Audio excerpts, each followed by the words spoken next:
In the NBA, you have to pretend that Bronny's an NBA player because otherwise you'll upset the king. He hasn't been great. He's clearly not ready for the playoffs. He didn't play well.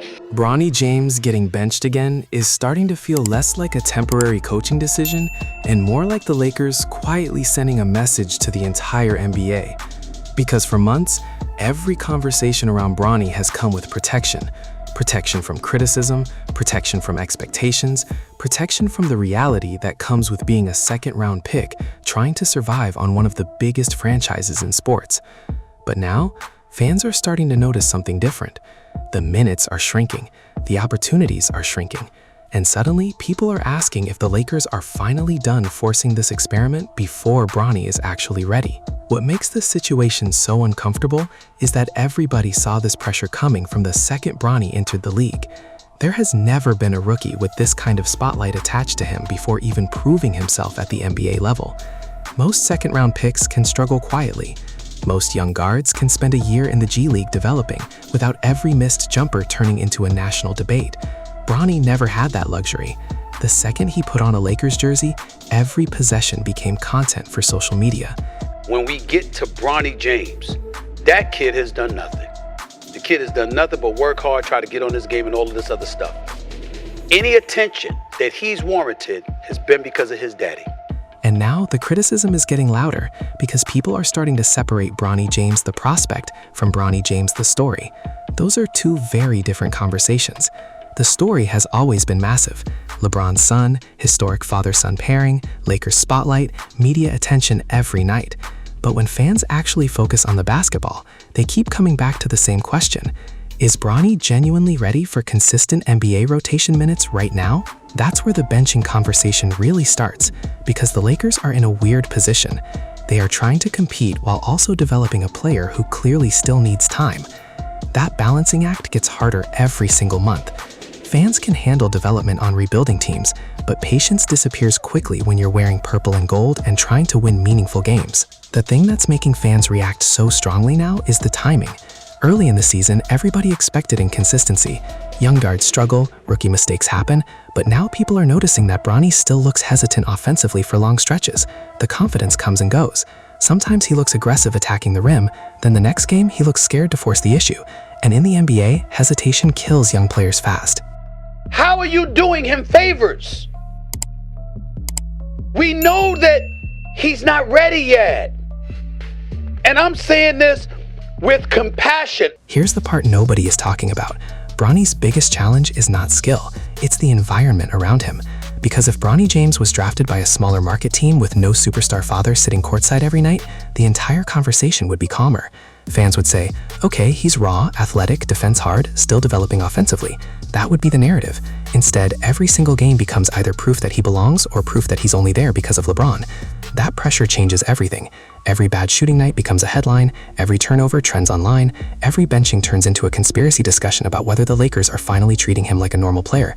And honestly, that might be exactly what needs to happen. In the NBA, you have to pretend that Bronny's an NBA player because otherwise you'll upset the king. And remember, he is a 6'2" guard that's a non-point guard. I've never seen that existing in the current NBA. And go back 20 years. He is 1 for 16 in the NBA from the floor, 0 for 7 on threes. He's not an NBA player. He was not a great high school player. He was a good high school player. He wasn't a good college player. He was a college player. Because one thing the NBA does not care about is your last name.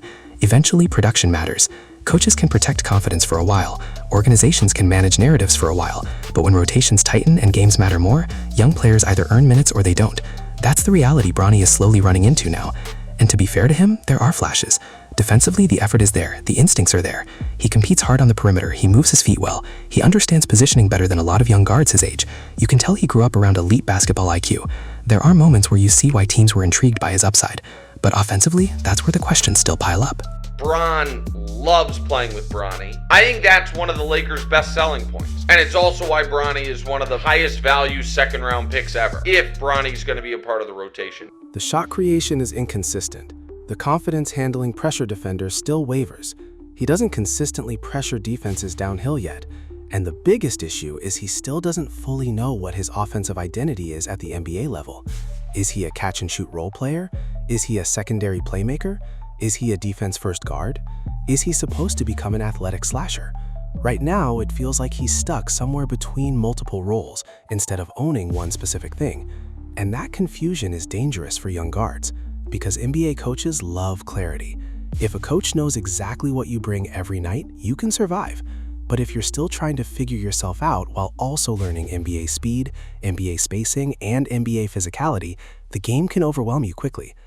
This is where it gets dangerous, because the Lakers fan base is not patient when expectations start colliding with reality. At first, many fans defended Bronny aggressively because they were excited about the story and tired of the constant negativity surrounding him. But now, some of those same fans are starting to shift, not necessarily against Bronny personally, but against the idea that the Lakers should keep forcing development minutes if the production isn't there yet. And honestly, that's not unfair. The Lakers are judged differently than rebuilding franchises. This is not a team where a young player can quietly average 6 points for 2 seasons while learning on the fly. Every loss matters. Every rotation decision gets debated on television. Every coaching adjustment becomes a national segment. That pressure makes development much harder. What's interesting is that some analysts around the league actually think the benching could help Bronny long-term, because the NBA can humble young players quickly, especially players who have lived on nonstop hype. Sometimes taking a step back helps a player focus on smaller improvements instead of trying to prove everything all at once. Sometimes the best thing for a young guard is slowing the game down mentally. And if we're being honest, Bronny's path was always going to be complicated because people skipped an important part of his development story. Before the NBA conversation even started, Bronny already dealt with serious adversity physically and mentally. The pressure around him became enormous long before he entered the draft. Then add the expectations of being LeBron's son, and suddenly this becomes one of the most psychologically difficult rookie situations the league has seen in years. But the NBA is ruthless. Sympathy doesn't protect rotation spots forever. The Lakers eventually have to decide what helps the team most right now.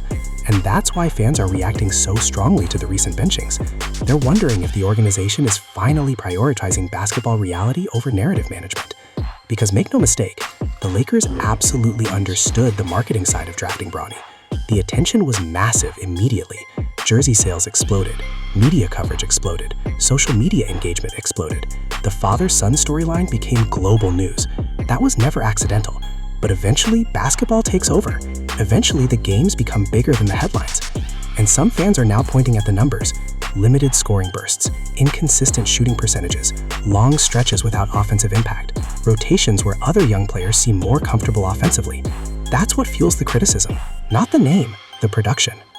What makes this harder is that Bronny doesn't play like a selfish player trying to hijack possessions. If anything, he's almost too unselfish sometimes. You can see him trying not to force things, trying to make the right play, trying to avoid mistakes.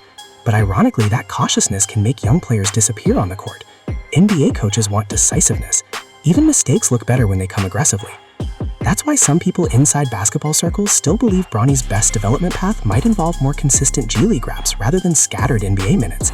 Not because he can't become an NBA player, but because repetition matters, rhythm matters, confidence matters.